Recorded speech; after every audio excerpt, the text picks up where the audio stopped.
Shalom, Om Swastiastu, Namo Buddhaya, Salam Kebajikan. Perkenalkan, nama saya Ridho Franklin Guru, kelas A5 Keperawatan semester 1 dengan program studi S1 Keperawatan Universitas Pembangunan Indonesia Manado.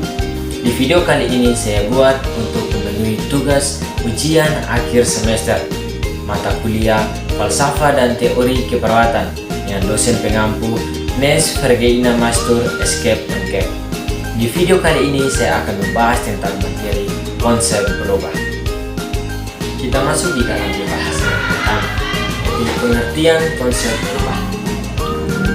Berubah adalah suatu proses di mana terjadinya peralihan atau perbedaan dari status tetap atau statis menjadi status yang bersifat dinamis. Artinya, dapat menyelesaikan diri dari lingkungan yang ada. Definisi pakar tentang perubahan, yaitu yang pertama, berubah merupakan kegiatan atau proses yang membuat sesuatu atau seseorang berbeda dengan keadaan sebelumnya. Itu menurut Atkinson 1987. Dan yang kedua, merupakan proses yang menyebabkan perubahan pola perilaku individu atau institusi menurut Proten 1978. Dan yang ketiga, perubahan adalah proses membuat sesuatu yang berbeda dari sebelumnya menurut Sullivan dan Dekker tahun 2001. Nah, kita masuk dalam pembahasan yang berikut. Prinsip dan strategi berubah. Dalam perubahan dibutuhkan cara yang tepat agar tujuan dalam perubahan dapat tercapai secara tepat, efektif, dan efisien.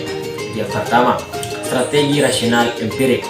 Strategi ini didasarkan karena manusia sebagai komponen dalam perubahan memiliki sifat rasional untuk kepentingan diri dalam berperilaku. Yang kedua, strategi reduktif normatif. Strategi ini dilaksanakan berdasarkan standar norma yang ada di masyarakat. Perubahan yang akan dilaksanakan menilai nilai-nilai normatif yang ada di masyarakat, sehingga tidak akan menimbulkan permasalahan baru di masyarakat. Yang ketiga, strategi paksaan kekuatan. Dikatakan strategi paksaan kekuatan karena adanya penggunaan kekuatan atau kekuasaan yang dilaksanakan secara paksa dengan penggunaan kekuatan moral dan kekuatan politik. Kita masuk dalam pembahasan berikut. Tahap-tahap dalam perubahan. Tahap perubahan menurut Rogers 1992, yaitu yang pertama, tahap awareness. Tahap ini menggunakan tahap awal yang mempunyai arti bahwa dalam mengadakan perubahan perlu adanya kesadaran untuk berubah. Apabila tidak ada kesadaran untuk berubah, maka tidak mungkin tercapai suatu perubahan. Yang kedua, tahap interest.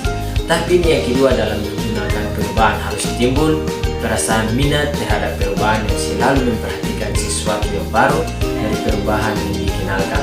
Yang ketiga, tahap evaluasi. Tahap ini menjadi penilaian terhadap sesuatu yang baru agar tidak terjadi hambatan yang ditemukan selama mengadakan perubahan. Yang keempat, tahap trial. Tahap ini merupakan tahap uji coba terhadap sesuatu yang baru atau hasil perubahan dengan harapan sesuatu yang baru diketahui sesuai dengan kondisi atau situasi yang ada dan kemudahan diterima oleh lingkungan. Yang kelima, tahap adoption. Tahap ini merupakan tahap akhir dari perubahan, yaitu proses penerimaan terhadap sesuatu yang baru setelah dilakukan uji coba dan merasakan manfaat dari sesuatu yang baru sehingga selalu mempertahankan hasil perubahan. Ya, kita masuk di dalam pembahasan berikut. Reaksi terhadap perubahan. Bagi sebagian individu, perubahan dapat dipandang sebagai suatu motivator dalam meningkatkan prestasi atau penghargaan. Tetapi kadang-kadang perubahan dipandang juga sebagai sesuatu yang mengancam keberhasilan seseorang dan hilangnya penghargaan yang selama ini didapat. Respon terhadap perubahan. Yang pertama, menerima dan mendukung. Yang kedua, tidak menerima dan tidak mendukung. Yang ketiga, menolak. Yang keempat, takut akan sesuatu yang tidak pasti. Kelima, takut akan kehilangan pengaruh. 6. Takut akan kehilangan keterampilan dan profesional. Dan 7. Takut akan kehilangan respek, dukungan, kasih sayang. Yang 8. Takut akan gagal. Kita masuk di dalam pembahasan berikut, yaitu perubahan dalam keperawatan. Dalam pengembangan keperawatan juga mengalami perubahan seiring kemajuan teknologi. Alasannya terjadi perubahan antara lain. Yang pertama, keperawatan sebagai profesi. Perawatan sebagai profesi yang diakui masyarakat dalam memberikan pelayanan kesehatan melalui asuhan keperawatan tentu akan dituntut untuk selalu berubah ke arah kemandirian dalam profesi keperawatan, sehingga sebagai profesi akan mengalami perubahan ke arah profesional dengan menunjukkan agar profesi keperawatan diakui oleh profesi bidang kesehatan yang sejajar dengan pelayanan kesehatan. Yang kedua, keperawatan sebagai bentuk pelayanan asuhan keperawatan. Bentuk asuhan keperawatan profesional diberikan kepada masyarakat agar terus memenuhi tuntutan kebutuhan masyarakat dengan mengadakan perubahan dalam menerapkan model asuhan keperawatan yang tepat sesuai dengan lingkungan keperawatan. Yang ketiga, keperawatan sebagai ilmu pengetahuan. Keperawatan sebagai ilmu pengetahuan terus selalu saja berubah dari perkembangan sesuai dengan tuntutan zaman dan perubahan teknologi. Yang keempat, keperawatan sebagai komunikasi. Keperawatan sebagai komunikasi dalam masyarakat ilmiah harus selalu menunjukkan jiwa profesional dalam tugas dan tanggung jawabnya dan selalu mengadakan perubahan sehingga citra sebagai profesi tetap bertahan dan berkembang. Kita masuk di dalam pembahasan yang berikut, yaitu penerapan proses berubah. Penerapan proses berubah dalam beberapa aspek, yaitu yang pertama, pendidikan. Karena kemajuan zaman, maka periode tertentu dalam dunia pendidikan ada pergantian kurikulum untuk meningkatkan kualitas pendidikan. Yang kedua, pelayanan keperawatan. Pelayanan keperawatan di rumah sakit ada yang dulunya kurang profesional. Setelah pasien yang datang ke sana jadi sedikit, maka rumah sakit tersebut akan melakukan perubahan dengan meningkatkan mutu pelayanan keperawatan yang lebih berkualitas lagi.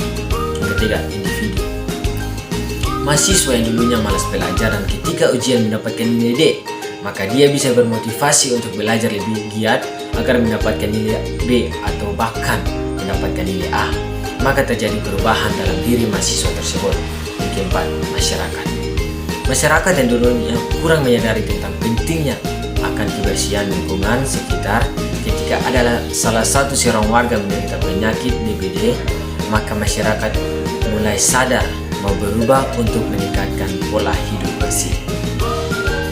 Sekian dan terima kasih dari materi saya di saat ini. Semoga materi ini bisa bermanfaat bagi kita semua. Terima kasih.